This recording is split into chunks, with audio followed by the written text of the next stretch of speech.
we have reaffirmed our resolve to work together bilaterally and do so at the level also of the African Union. Umongameli Cyril Ramaphosa kunye noxa wakhe umongameli waseGhana uNana Akufo-Addo bachophele ngokubambisana ikomishoni yobambiswano yalamazwe ePitoli ngelixa imeko yoxolo nokhuseleko yehlabathi jikelele ise-ethe-ethe. I'm more than confident that there will not be a need for this ministry by the end of this year. Umphatho wezombane uGqr Kgosientsho Ramokgopa uqinisekile ukuba isebe lakhe lakube sele lingasadingeki kuphela kwalonyaka.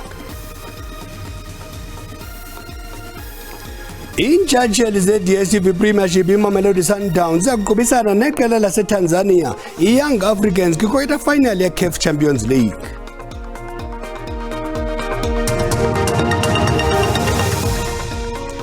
Inkosi Mazole isicaka sithambile singaphosanga amaseko basikawulesi wahuqa. Umongameli Cyril Ramaphosa kunye noxa wakhe waseGhana umnumzana Nana Akufo-Addo bachophele ngokubambisana ikomishoni yobambiswano yalamazwe ePitoli ngelixa imeko yoxolo nokhuseleko isekedukeni kwihlabathi jikelele. Zombini ezikokheli izivakalise inkxalabo kokungazinzi kwezopolitiko kwihlabathi. Zitsho zimemelela kuluntu lwehlabathi ukuba lwenze kangangoko ukufumana isisombululo soxolo kwimimandla kafayayo. Umbindi Mpuma, iSudan, iDRC nokubhukuqwa korhulumente eNtshona Afrika bekuxoxwa ngayo. Le komishoni yentsebenziswano yalamazwe amabini iqwalasela ukuphunyezwa kwezivumelwano zangaphambili ezatyikitywa eAccra eGhana ngo-2021 ukanti ngethuba lentlanganiso yalamazwe amabini ubuphambile umba woxolo nokhuseleko. As we've often done, exchange views on several matters that affect not only our two countries but our continent and the rest of the world. We have reaffirmed our resolve to work together bilaterally and do so at the level also of the African Union and to contribute towards the consolidation of peace, security and development on our continent. Kuhlatywe ikhwelo lokuba kubekwe phansi oqonci eMbindi Mpuma.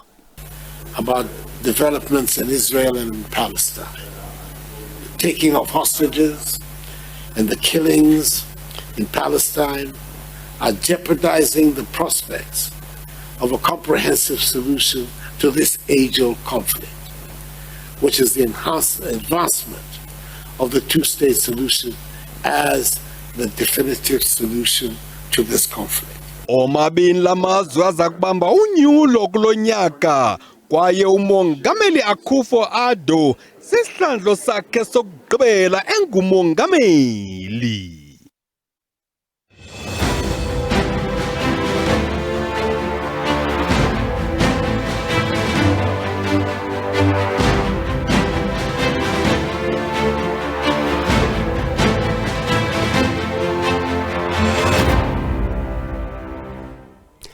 ANC iqhubela izandla ikomishoni ezimeleyo yonyulo ngokunqala ngokugxabhagxabhisa igosa elityholwe ngokuba nesandla ekuthubeliseni ngaphandle kogunyaziso uluhlu lwabagqatswa abamaqela ezopolitiko amabini iANC neMK nokuchaphazele iinkcukacha zababandakanyekayo.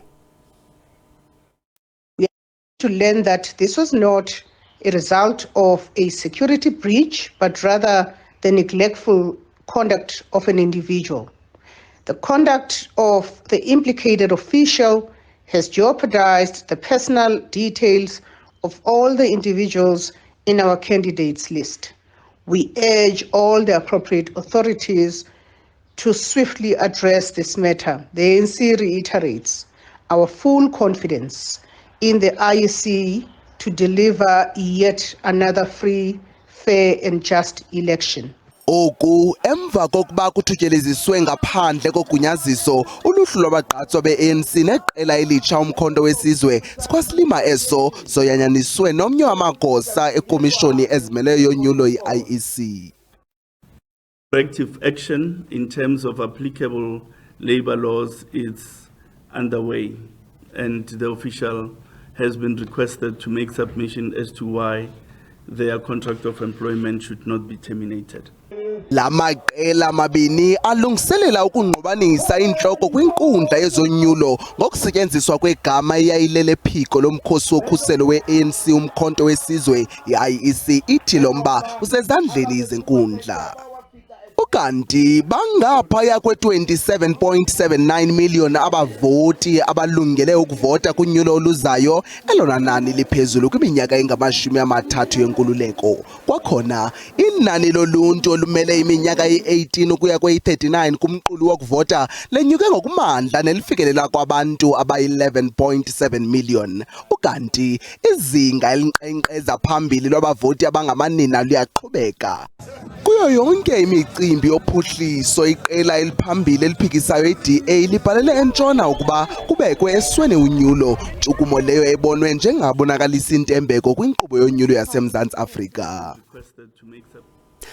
Ogaqele kuba inkulu baphathiswa yaseGauteng phantsi kwe-DA mnumzana Solimsimanga ugxeke iqela elilawula i-ANC ngelithi ligcine abantu bephila phantsi kwendlala nokukhongozwa izibonelelo. I-DA eGauteng ixeleshe ukuthatha imikhalo yolawulo kwe-ANC kweli phondo liyintsika yoqoqosho lweli. I-Democratic Alliance yenza imitsi kwiphondo iGauteng ngelinye ke kuxhuzula iintambo zolawulo emva konyulo ngoMeyi. Umgqatso we-DA kwisikhundla senkulu baphathiswa uthi litshabalele ilizwe kule minyaka engama-30. Look at the building that is here. This is just but an example of what happens when people who don't have the interest of the South African nation at heart. Ngelijonge kuguzula i-ANC elulawulweni kweli phondo iGauteng, Msimanga uthi babeke phambili kuvelisa amathuba engqesho, ukuphelisa udanyacimi umpane, baqubisane nengxaki yamanzi. IGauteng lelinye lamaphondo axeleshwe ngabomvu ngamaqela opolitiko. Ngo-2016 alikho elaphumelela gqathu kwakhokhelela kwisithebe senkazathi. It doesn't sit well to hear a minister bragging about the 350 that they're giving people instead of bragging about the jobs that they're creating so that less people can be dependent on grants and more people can be in jobs. Sele emahlanu amaqela phambili adlulise izithembiso zawo kweli phondo, i-DA izeke mzekweni. We end load shedding. We have an electricity outage and energy security plan. Nanjengoko kushiyeke inyanga ezimbini nje kuphela, kuza kubonakala ngoko ke kuba i-DA iza kuyiguzula ngenene na i-ANC elawule 30 eminyaka kweli phondo. Ukungaboni ngasonye neyanhlukwana ngaphakathi kwe-National Freedom Party kungaliqhwalelisa nangakumbe eliqela kunyulo oluza kubanjwa ngoCanzibe uMeyi ngolwasemzini kulonyaka. Luluvo lomhlalutyi wezopolitiko onjengalo zibheka imngomezulu. Ezinkokheli kweliqela zifuna ukwamkela iziphumo zenkomfa yonyulo ebanjele eThekwini nyakenye. Le nkomfa yachonga Ivan Bans njengomongameli we-NFP. Uphethe NFP ukholi NFP futhi ongenisa iNFP okhethweni ubuholo obholwa imenu Ivan Rowan Bans ongumongameli weNFP. Umengameli we-NFP umnumzana Ivan Bans uthi ke ubuholi beqembu bakhethwa ngoZibandlela nyakenye yibona ophethe leli qembu. uBans ukusho lokhu nje kukhona abanye ngaphakathi eqenjini abangamthathi njengomholi weqembu. uBans uthi ke unobhala oleli qembu owakhethwa kanye naye engqungqutheleni yangoDisemba usanda kuzama ukuthi buhlakaze ubuholi beqembu enkantolo, kepha isicelo sakhe sichithiwe ke enkantolo ephakeme yaseMgungundlovu. Ngo-2019 NFP yasingatha ingqungquthela yokukhetha ubuholi eyahlonzwa njengengekho emthethweni. Kuleyo ngqungquthela kwakhethwa umnumzana Kenan Mdletshe njengonobhala jikelele weqembu. Lolu daba ke lusesithebeni zenkantolo ephakeme yokudluliswa kwamacala.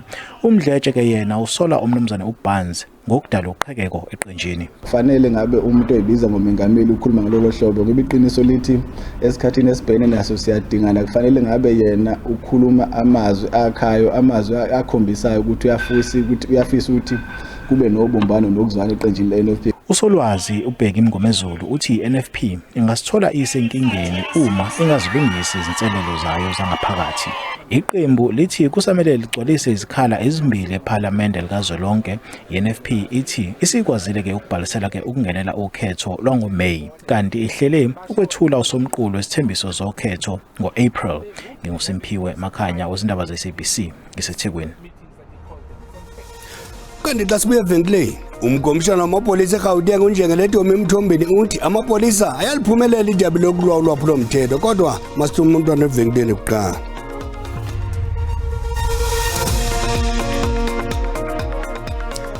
Usabukela indaba zesiXhosa siza ngqo kungaphambili jikelele SABC 1 kwikomkhulu le-SABC kwanti ungaziyaduma eGauteng. Uyakwazi ukuzibukela kwakhona izindaba kwijelo le-YouTube ngokuthi SABC indaba zesiXhosa. Siyacela ukuba xa ubukele sicela ucofe ulike sikwabongoza kanjalo ukuba awukamcofa usubscribe wenze njalo. Make siphinde sithi kwaqo kwinqaku lethu elihamba phambili ngalendlwa. Umongameli Cyril Ramaphosa kunye nogxa wakhe waseGhana umnumzana Nana Akufo-Addo baxhophele ngokubambisana ikomishoni yobambiswano yalamazwe ePitoli ngelixa imeko yoxolo nokhuseleko isekedukeni kwihlabathi jikelele. Umphathi wezombane uGqirha Kgotsiyenzo Ramakgopa uthi akuzubakho mfuneko kwesebe lakhe ekupheleni kwalo nyaka. uRamakgopa bethetha kwintlanganiso yeziseko zophuhliso eqhutywa rhoqo ngonyaka yama-90 eRhawutini namhlanje. Intlanganiso ibiphonononga imfuno yokutyala imali kwiziseko zophuhliso zoluntu phakathi kwezinye izihloko. Kwangaxeshanye namhlanje u-Eskom ubhengeze inqanaba lesithathu lokucinywa kombane ukusuka ngentsimbi yesine ukuya kutsho ngeyesihlanu kusasa ngomso ngenxa yelahleko yeeyunithi ezintathu zokuvelisa kunye nokulibaziseka kokubuyisela ezinye iiyunithi ezintathu zokuvelisa umbane. I'm one minister who's working very hard to put himself out of employment. And for as long as I exist, you know that the problem exists. So I'm a personification of the problem, if you know what I'm saying. Yeah, so we're doing everything possible to address it. I'm more than confident that there will not be a need for this ministry by the end of this year. I'm more than confident. By the end of this year? I am confident that you will not need this ministry by the end of this year. We did show where these megawatts are coming. Umongameli Cyril Ramaphosa wabeka uGqirha Ramokgopa ngomhla wesi-7 njengomphathiswa wezombane kwinyanga kaMatshi wonyaka ophelileyo, nto leyo ethetha ukuba sele ingunyaka kule nyanga ekulo msebenzi. Umkomishana wamapolisa eGauteng uNjengeletomi Mthombeni uthi amapolisa aliphumelela idabi lokulwa ulwaphulomthetho. Ukuthethe oku ngethuba ekhupha iinkcukacha manani zekota yesithathu kunyaka mali 2023-2024 kwikomiti yokhuseleko loluntu yePalamente yaseGauteng. Phezu kwe-1,700 abantu ababuleweyo eGauteng phakathi ko-Okthobha noDisemba wonyaka ophelileyo. Kukho ukwanda nge-3.8 ekhulwini kwiziganeko zokubulala xa kuthelekisa nexesha elifanayo kunyaka ophelileyo. Eli xesha liphantsi koqwalaselo lingqamana nexesha leziyunguma ezidla ngokubona ukuthontelana okuphezulu kwabantu nemali engenayo nephumayo kwiphondo. Kweli nani, 214 ibingamanina, lo gama 55 ibingabantwana. The analysis of a sample of 1,691 cases revealed that the top 3 contributors of the general increase of murder were arguments, misunderstanding, provocation, and road rage by 185 cases, followed by robberies within the houses, business, streets by 155 cases, and vigilantism by 84 cases. Baqikelelwa ku-25,000 amawaka abarhanelwa ababanjwe ngamatyala ohlukeneyo eGauteng njengenxalenye yokulwa ulwaphulomthetho kweli phondo.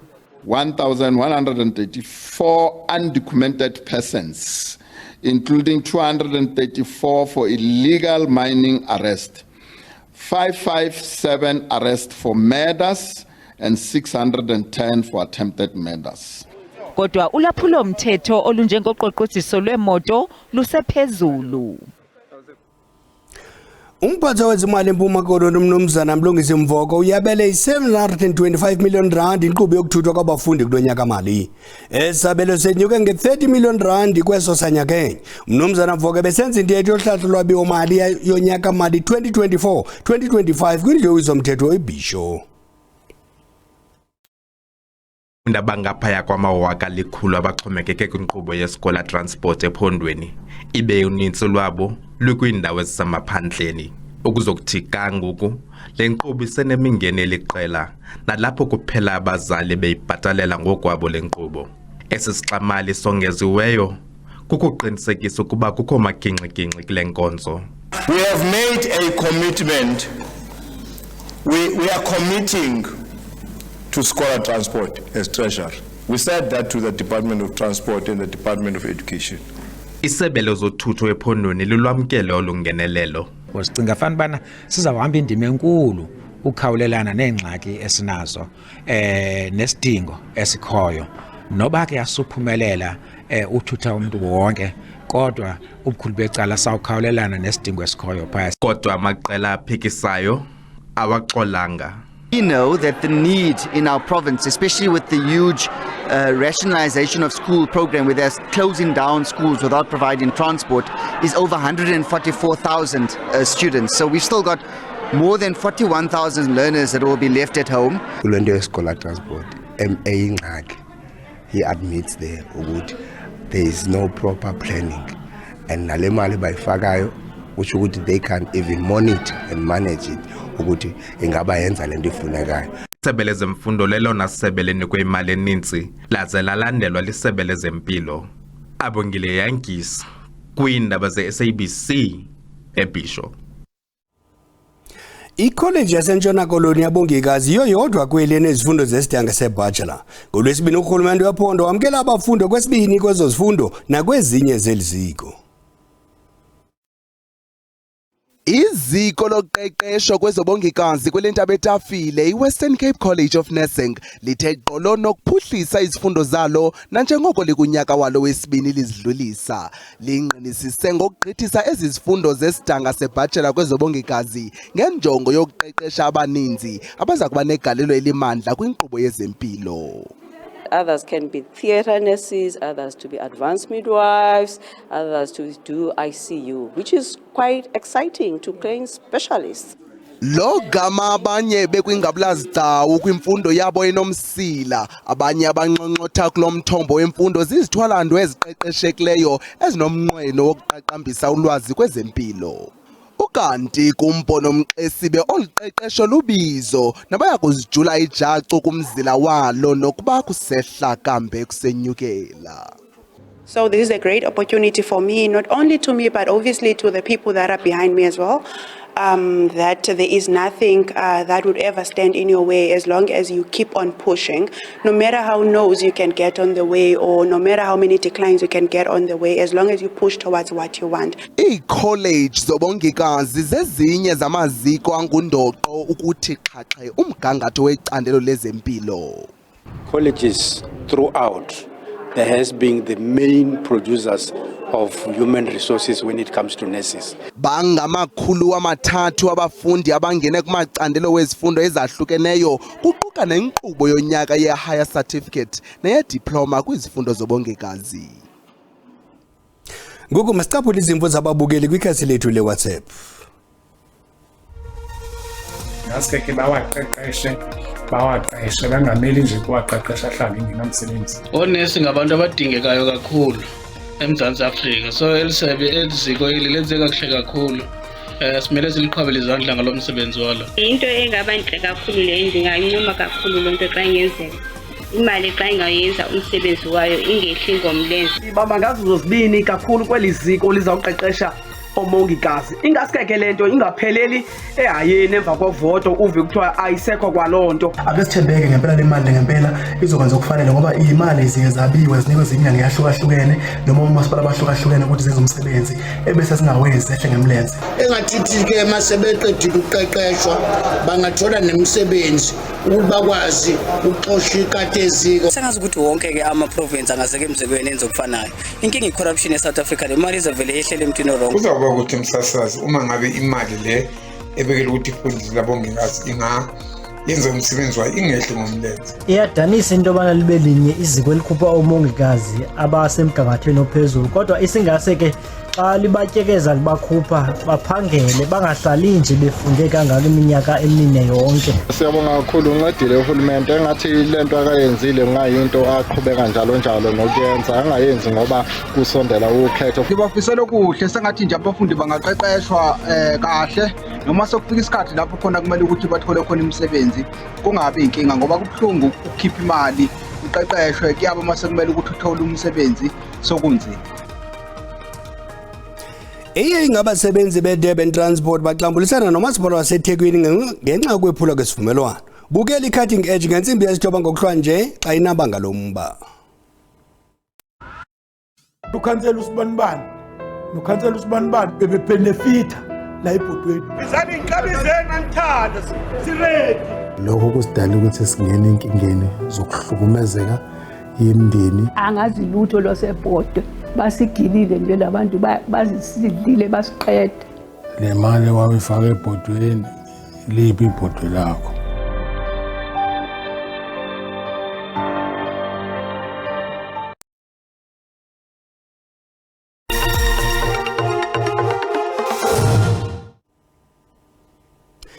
Injajeli ze-DSTV Premiership iMamelodi Sundowns yaqhubisana neqela laseTanzania iYoung Africans kwikota final ye-CAF Champions League.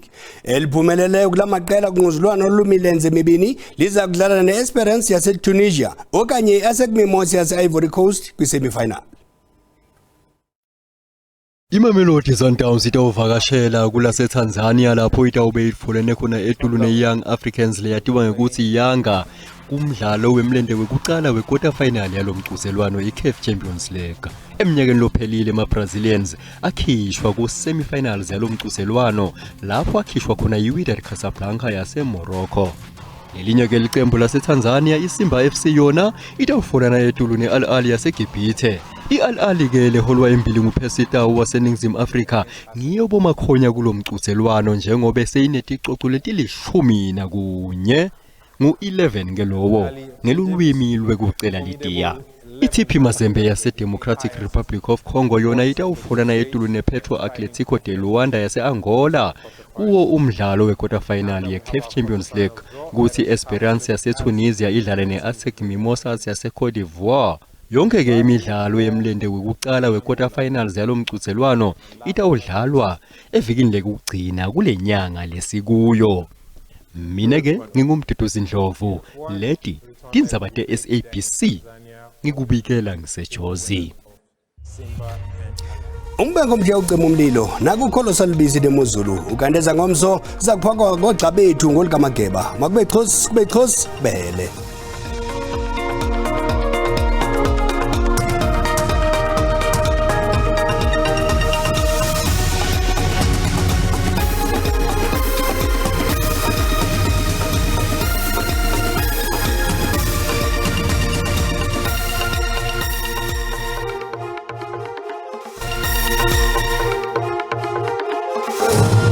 Mawahlangana abafulivu meyicama kubasembo ndivumeleni nje kunonkanyezi ninirhabulise kuqikelelo lwemozulu yangokuhlwa nje xa sijonga ke mbukela imozulu limathumbataka kwindawo eziphakamileyo phaa komangalisweni kanti ke zimvula ezingephi ezika-60% singathi sizilindele kwindawo ezikumazantsi phaa kweli kamakeba chunce besijonge imvula nomoya ngokuhlwa ngomso kuyaphawula mbukela into yokubana noko sizibhacuze nkungu ezingathi sizilindele phaa kweli kamakeba zikhatshwa ke zimvula nesitshingitshane esiyothi sivela kwindawo eziphakamileyo phaa ngasentshona chunce mbukeli sijonge uSouth African Weather Services ukhuphe isilumkiso ngokuhlwa uba singalindela kaloku mbukeli umoya obhudlayo kwindawo ezigudlunxeme phaa kwagqaberha neendudumo ezimandla phaa kwelasempuma koloni ezenzweni kanti ke nemvula engamandla esingathi silindele phaa kopulukwane chunceme mbukeli isilumkiso sangomso sithi singasilindela ke umlilo wamadlelo kwindawo kulo lonke eli phaa ko-Upington ko-Bloemfontein nakopulukwane into ethi ke xa uqhuma qiniseka into yokubana uqhagamshelo namagosa kanti ke mbukeli nangaphaya siyalindela umoya okanye imvula ebhudla ngamandla nomoya obhudlayo kwindawo eziphakamileyo phekweli kamakeba xa sijonga ke mbukeli